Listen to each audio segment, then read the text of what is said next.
I'm joined now by Portland City Councilor Mitch Green. Thanks so much for joining me. Thanks for having me on, Brian. So, Councilor Green, you were in the Army Reserves for almost a decade. You were deployed to Afghanistan. You had come out and issued kind of a message to folks who right now are answerable to Donald Trump as he deploys these troops into American cities across the country, as he's come out and said that Americans are the enemy within, as he said that he's going to use American cities as training grounds for the U.S. military. And so what's your message to troops out there in light of what may very well be illegal or unconstitutional orders, edicts, being handed down by Trump? Yeah, I saw the moment we're in and remembered that we have a very rich resistance movement in the United States, even inside of the forces. That's largely what ended the Vietnam War. And so I wanted to speak very directly to not only veterans, but also actively serving service members, whether you're in the Guard, Reserve, or active duty, to say that even though you swore an oath to, follow orders and do all that, you always have rights. You retain your rights to disobey.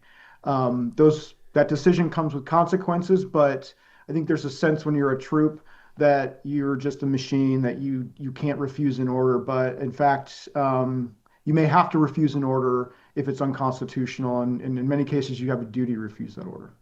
Can you give some insight? Because look, I've not served in the military, but kind of the sense that I have is that when an order, legality notwithstanding, is handed down by Trump, by Hegseth, by any political appointee who is put there because they will accede to Trump's demands, is it that easy to be able to do what you're saying that they should do right now? I mean, what are the realistic expectations here? How does this actually play out in practice? Yeah, it's going to be a really tough thing for a service member to make. I mean, the thing is you're going to be experiencing that conflict when you're receiving this order. I cannot imagine a National Guardsman in the state of Oregon or Texas or California signed up so they could be deployed to garrison in an American city and suppress First Amendment rights. And so there's going to be a conflict because these are citizen soldiers in some sense. So they're civilians most of the time too. Yeah. And so when you have that moment of moral clarity and you start to question whether or not this is an order that is in line with the Constitution, you can reach out to an attorney. You can reach out to organizations like About Face Vets. You can email my office and we'll help sort of get you connected.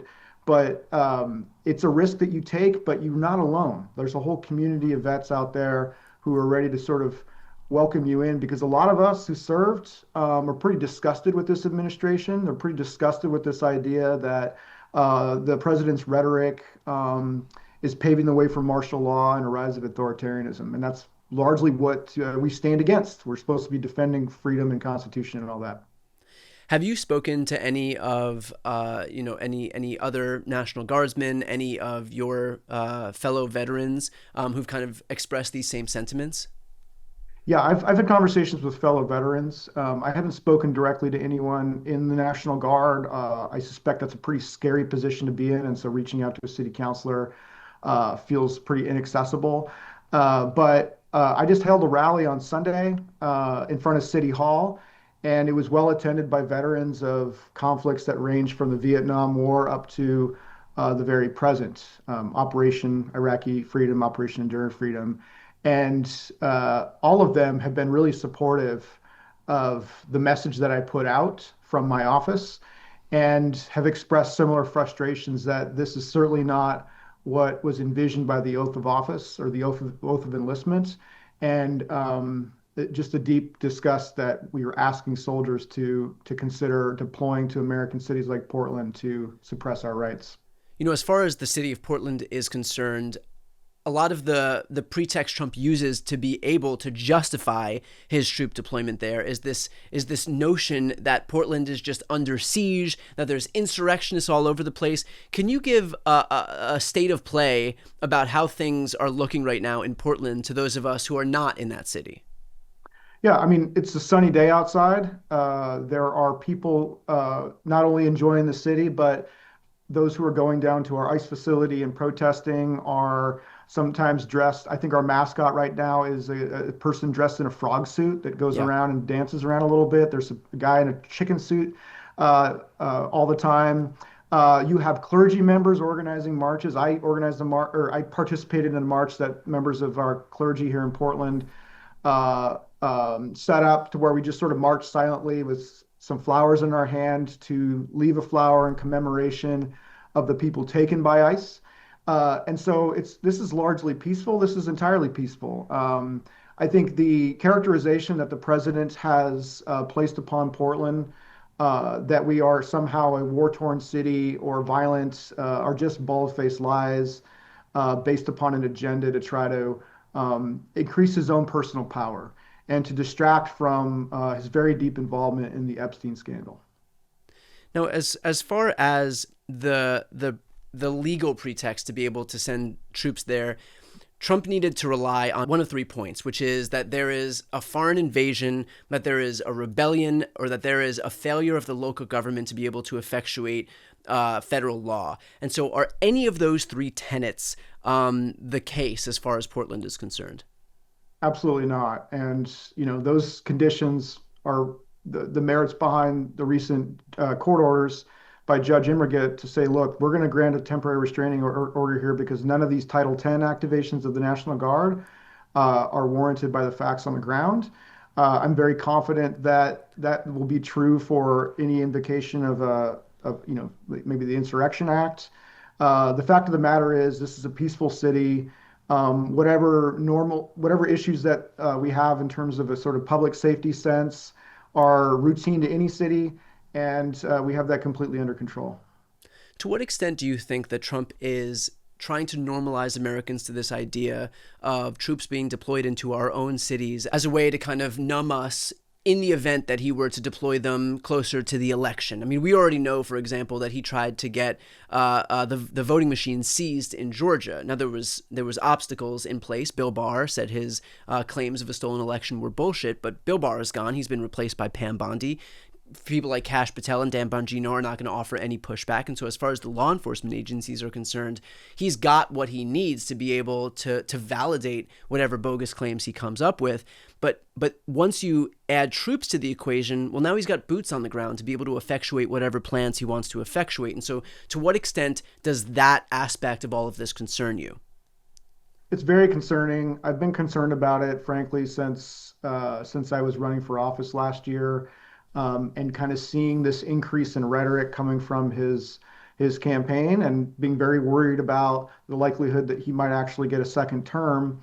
And almost from the jump, he has expressed this, sometimes in a joking way, but I think you have to take this person at his word every opportunity that he's handing out haps that say Trump 2028. Right. He already refused to acknowledge the peaceful secession of power in the 2020 election, and by the series of actions that he's done so far, issuing National Security Presidential Memo 7, which is sort of a declaration of war against any ideology that's at opposition to him. He calls it the Antifa Terrorism Act or executive order, but that's really, if you read that, it says if you have extreme views on gender, for instance, then you're now part of a terrorist organization. That's all putting in place tools and frameworks to legitimize a military invasion of our cities. And I think by kind of forcing troops on the ground outside the law, outside the intent of the law, that's sort of a test to see if we'll tolerate it. That's a test to see how well American cities react to that. Because once I think you're on the right track here. I think once you've got boots on the ground, then it's a very easy extension to say that, might makes right, and good luck getting me out of office. Right. There was a video that swept across the internet of one of these ICE agents spraying pepper spray into the ventilation fan on the back of that mascot that you said. I think you said it was was it a turtle or a frog? It was a frog. Yeah. And so, I know the image might look funny, but at the same time, this is somebody who is very clearly peacefully protesting, almost mocking the brutality of these ICE agents, and yet their response is to make sure that the only air that this person inside of that costume could breathe was air that was tainted with pepper spray. And so just generally your reaction to what we saw in that instance, where even someone who is A, exercising their right to peacefully protest, the First Amendment to the Constitution, and B, doing so in a way that was so banal, so non-threatening that they were literally there in a frog costume, and for their response to be, let's make sure that this person can't breathe. Yeah, I mean, it's extremely violent, and it just goes to show you that the federal agents that are occupying part of our city right now in the city of Portland are not here out of some mission to protect the safety of Portlanders, but they're here to inflict violence on Portlanders and to sort of stand in contravention to our ability to exercise our First Amendment rights. On that same evening, I believe, I don't know if it was the same agent or a different one, sprayed a bear spray canister in the face of a 19-year-old woman who was just swearing at him, Yeah. at an officer, but was in no way violent. It's perfectly legal to, swear at a law enforcement officer of any level. And the response was to step away and then chemically assault that person. So I'm very disturbed by this. This is happening in the district that I represent. And so I think it's very important that we don't let this administration chill our free speech. And I don't expect Portlanders will tolerate that. We never have. But I think tactics is important. I think strategy is important, and being able to be in this movement of opposition in the long haul is very important. So I hope folks don't just throw their bodies at this machine for the sake of that, but think about ways to build the organizational capacity of resistance in our communities. How are local law enforcement officials responding to this? Because obviously, like, they're kind of squeezed between two camps. They are in the same bucket as these federal officials or even troops that have been nationalized and sent in, but at the same time have obviously a closer relationship with the community. And when ICE commits acts that are so abusive, it reflects poorly on the entire law enforcement community. And so, have there been any conversations that you've had or any local officials have had with local law enforcement in light of the abuses that we're seeing on behalf of these federal officials? Yeah, that's a great question. The city council and the mayor and members of several bureau directors are watching this situation very closely, and we check in on a daily basis and kind of reflect on incidents as they happen. And we've raised that question. We've raised the question of what are the boundaries here? Because I don't think it's legal, or I don't think it's certainly in the spirit of the law to chase protesters down the street with munitions well outside of the jurisdiction of an ICE building or a federal facility. And so I myself am wondering what are the boundaries for our own law enforcement agencies stepping in and saying, hey, you're outside of this. You can't do this in our city. And so I think what we have right now is an edge case that we urgently need to address and figure out how to empower our local police force to actually protect Portlanders against federal agents. But that's a sticky wicket. That's a tricky one, and we're actively talking about that right now in the city. Is there any sense from local cops that, for example, when you've got these ICE agents that are well outside of their jurisdiction is supposed to be defending federal facilities, when they're well outside of their jurisdiction and just attacking civilians, that this is something that they want to do, which is to step in and basically educate these federal officials on where their jurisdiction is and what the law is? I think what I have received from leadership in the public safety sector is that they want to do that education piece. They want to have those conversations, say, what are you doing here? This is, we're outside of the bounds here.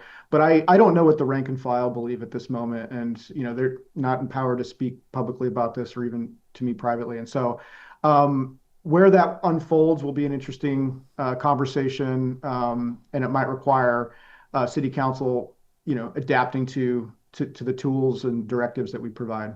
All right. Well, we'll leave it there. Councilor Green, thanks for the time today. I appreciate it. All right. Thanks so much.